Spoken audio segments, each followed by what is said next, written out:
mwanamke ndio nikafanya kibarua nije kuishi. Kwani kwa jirani pale ukienda pale ukikopa dukani kuna nini? Kwa jirani amenichoka. Amekuchoka? Au unaongea naye yule jirani yangu, rafiki yangu? Ni rafiki yako lakini mimi amenichoka, vitu ambavyo tumekopa kula tujapeleka hela. Mtoto mwenyewe analia njaa, kwa tegemea tutaishije? Nivumilie, maisha magumu, naelewa kweli maisha ni magumu mke wangu. Na mimi nimekuoa uwe mke wangu, mama watoto wangu ndani. Tuishi, tutengeneze familia. Umeona? Mama nivumilie. Tukiwa tunagombana kila siku, majirani wanatengeneza picha gani? Kila siku tunaona tunagombana.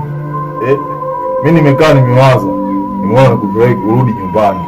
Uniache miezi mitatu miwili mbeleni nijiange, nijipange, nitakuita.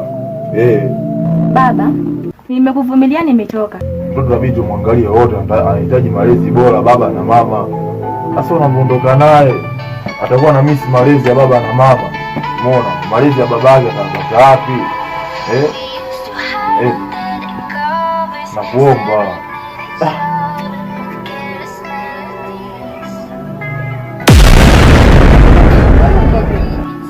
Hii simu ya kazini mke wangu. Simu ya kazini mke wangu. Nakuomba. Mke wangu. Nishakwambia hii simu ya kazini mke wangu. Mbona kwa sio mwepesi kuelewa? Tuongee mambo yetu ya familia mke wangu. Simu ya kazini haikuhusu mke wangu. Hao ni washikaji zangu. Nihusu ndio upokee. Kuna mambo mengine mke wangu, kae mkikaa na wenzangu, sio kupaswa kukaa wewe uwasikilize. Vumilie. Hebu leta simu. Hebu yachie simu mke wangu. Mbona kwa kinganizi huo mtu wa kazini? Mtu gani wa kazini ambusha sefu mailezi? Mke wangu. Sasa subiri. Haya ongea. Halo. Babu umekosea namba dada.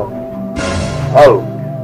Nimekosea namba kati wewe mtu wangu, unakoseaje namba?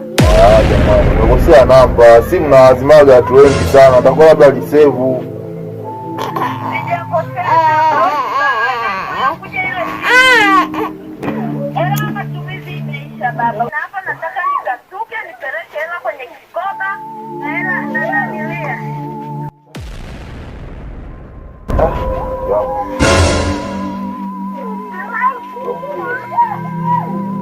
Mtu gani wa kazini huyu? Shida kukwambia ukweli sawa. Kuna mwanamke kwa bahati mbaya nilikuwa naye nyuma, tuliachana. Kwa bahati mbaya sasa tumerudiana mke wangu.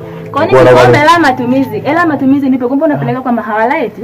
Hamna mtu nakuomba nivumilie bwana mke wangu. Mtu kivipi? Posho ndani atupati, kumbe una mwanamke nje, mimi kila siku tu nakuna nizungusha. Hivi mwanaume unanichukuliaje? Mimi ndani sina akili, mimi ni fiatu. Ile uko ntendo wana akili, si ndio? Hapana mke wangu, sifike huko. Sasa mimi umenichoka, si ndio maana yake? Sijakuchoka. Naomba kaendelea na wewe mara mwenzako. Mimi baba naomba unikombe kwanza, sijoka niletea ukimwi hapa. Umenielewa? Hamna mamangu, usifanye hivyo. Mama yako nani mama yako? Mimi nilikuzaa wewe. Hayo ni mke wangu. Mimi nilikuzaa. Eti kuna mtoto mkubwa kama wewe. Naomba mtoto. Na wazazi wako na mimi na wazazi wangu. Naomba kila mtu ajue ya kwake. Umenielewa? Kila mtu ajue yake. Mimi baba unikome. Na kuanzia leo usinijue nisikujue. Ukinikutana kalamu baba pita hivi. Najua umeshanielewa, si ndio? Na wewe mtoto baba naomba yani acha. Umleo si mleo nitamlea. Maana hata nilipokuwa huko ndani nilikuwa usiki na kitu chochote. Mtoto hapa ana nguo. Yani mtoto aelewe kama vile ana baba. Kama vile nidanga ndo nikampata mtoto, si ndo maana yake. Haya kila mtu ajue zake. Ningeshasomea ili nisijepata tabu. Nitamani kujifunza toka mabibi mababu ila mapenzi. Naenda kwetu. Basi, usifanye hivyo, usifanye. Mimi ninakwambia nishachoka bana, mimi naenda kwetu. Sasa Masa. Wewe Masa unanikera hiyo Masa. Kwa hiyo unachoka kuishi nini? Sio? Nishachoka bana, mimi maisha nimeshachoka, mimi siwezi. Niache tu niende kwetu. Masa kipenzi. Mbona unaona kimbie sio? Ndio. Nimeshakuvumilia kabisa maisha. Nikuvumilie kwa lipi? Lipi nikuvumilie? Nimeshakuvumilia, nimeshachoka.